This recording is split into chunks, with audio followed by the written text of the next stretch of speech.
नमस्कार दोस्तों, स्वागत है आप सभी का आपके अपने YouTube channel MPPSC by Ram में।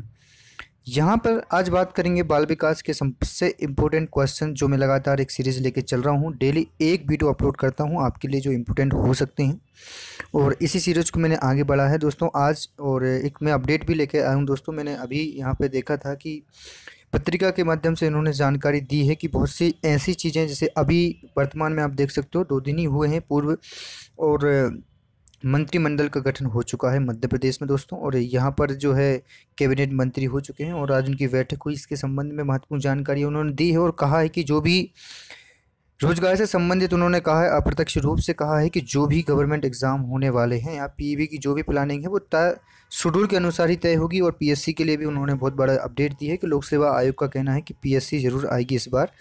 और यहाँ पर कोई भी निरस्तीकरण से संबंधित उन्होंने कुछ नहीं कहा है।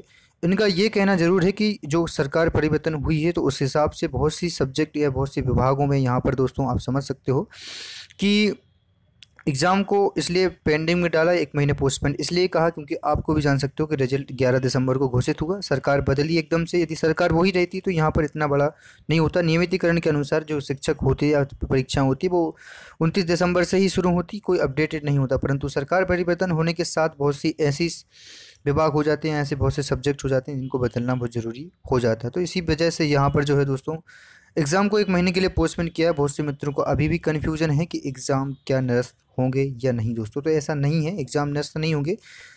यहाँ पर सरकार को परिवर्तन या सरकार दूसरी आई, इस वजह से यहाँ पर जो विभिन्न प्रकार की कार्य थे क्रियान्वयन होने की वजह से 1 महीने के लिए पोस्टपोन की गई हैं। बाकी आपकी परीक्षा जो है निर्धारित तिथि के अनुसार ही होगी। आप पढ़ाई को स्तर को उसी स्तर पर रखिए। जो भी आप पढ़ रहे हैं उसको करेक्टली पढ़िए, अपडेटेड रहिए। जो भी आप सब्जेक्ट पढ़ रहे हो कहीं भी प्रकार से एक भी नंबर आपको मिस नहीं करना है। इस बार आपको सिलेक्शन जरूर लेना है दोस्तों। तो चलिए इसी तैयारी को आगे बढ़ाते हैं और देखते हैं कि बाल विकास से संबंधित 20 इंपोर्टेंट क्वेश्चन एक बार फिर मैं आपके सामने लाया हूं दोस्तों। तो इसको आप बिल्कुल पूरा वीडियो देखिए और एक एक क्वेश्चन को अच्छे से समझिए कि क्या इसमें इंपोर्टेंट आपके लिए हो सकता है। कहीं ना कहीं एक ना एक नंबर आपको इसमें जरूर मिल सकता है दोस्तों। तो चलिए वीडियो को स्टार्ट करते हैं और देखते हैं कि 20 इंपोर्टेंट क्वेश्चन।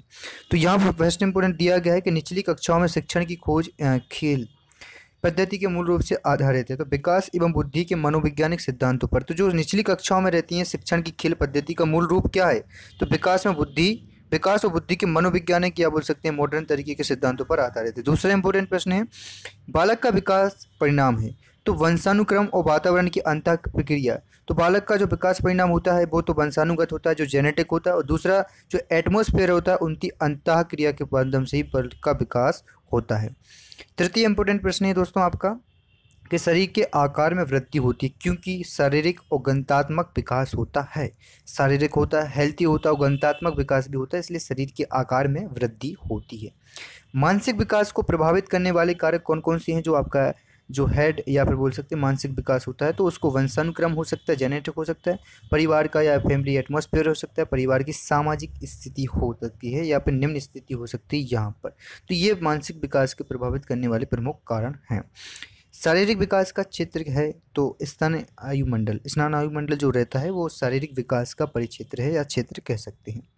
बाल्यावस्था होती है तो 12 वर्ष तक जो होती है बाल्यावस्था कहलाती है, जो बाल्यावस्था 12 वर्ष तक होती है।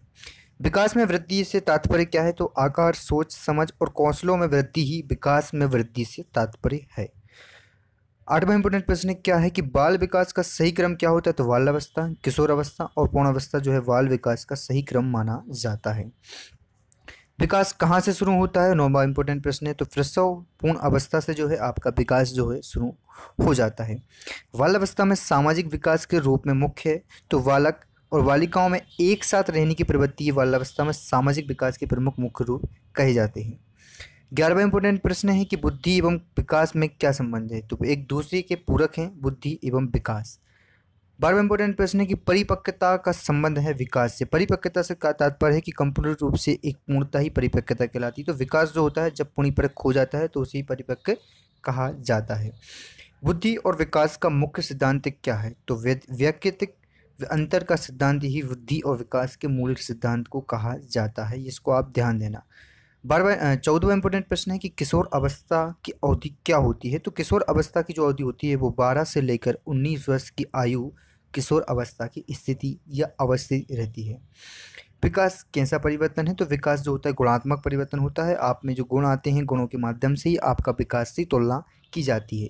बुद्धि का संबंध किससे है? तो आकार और भार से ही बुद्धि का एग्जैक्ट संबंध माना जाता है या मुख्य संबंध माना जाता है।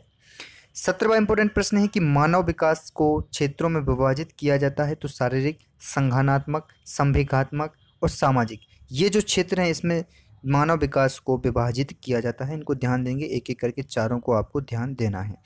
18वां इंपॉर्टेंट प्रश्न है कि कोहन वर्ग के अनुसार शिक्षक बच्चों में नैतिक मूल्यों का विकास कर सकता है। तो नैतिक मुद्दों पर आधारित चर्चा करके उन्हें शामिल करो। जो भी नैतिक मुद्दे होते हैं उनमें यदि वो शामिल करते हैं तो नैतिक विकास अवश्य ही बच्चों में होगा। 19वां इंपॉर्टेंट प्रश्न है कि शिक्षक अधिगम प्रक्रिया में व्यक्तिगत रूप से ध्यान देना महत्वपूर्ण है, क्योंकि बच्चों का विकास दर बच्चों की विकास यहाँ पे क्या लिखा, बच्चों की विकास दर भिन्न होती है और भिन्न तरीके से सीख सकते हैं। तो इसलिए शिक्षण अधिगम प्रक्रिया में व्यक्तिगत रूप से ध्यान देना अनिवार्य है, आवश्यक है। किस आयु में मानसिक विकास अपन उच्चतम सीमा पर पहुंच जाता है? तो 15 से 20 वर्ष की आयु में मानसिक विकास उच्चतम सीमा तक पहुंच जाता है। इसको आप ध्यान देंगे दोस्तों।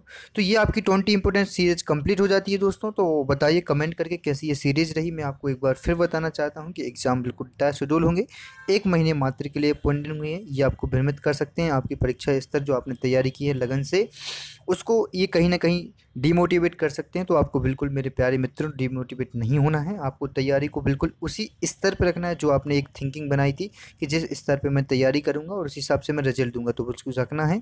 और ये रिवीजन की रहेगी, ये अपडेटेड है दोस्तों। आपको कौन से सब्जेक्ट को लेकर बताना है कि अब मेरा सब्जेक्ट है, इसके सर आप मुझे इंपॉर्टेंट क्वेश्चन बताइए, मैं ज़रूर बताऊँगा दोस्तों। यदि अच्छी लगी हो वीडियो तो लाइक कर दीजिए और दोस्तों के साथ शेयर कीजिए इस सीरीज़ को। और आगे भी ऐसी सीरीज चाहिए हो तो कमेंट करके मुझे बिल्कुल बताइए दोस्तों कि प्लीज़ सर कंटिन्यू रखिए दोस्तों। तो आज के लिए इतना ही, मिलते हैं जल्दी से जल्दी नेक्स्ट वीडियो में। जय हिंद, जय भारत।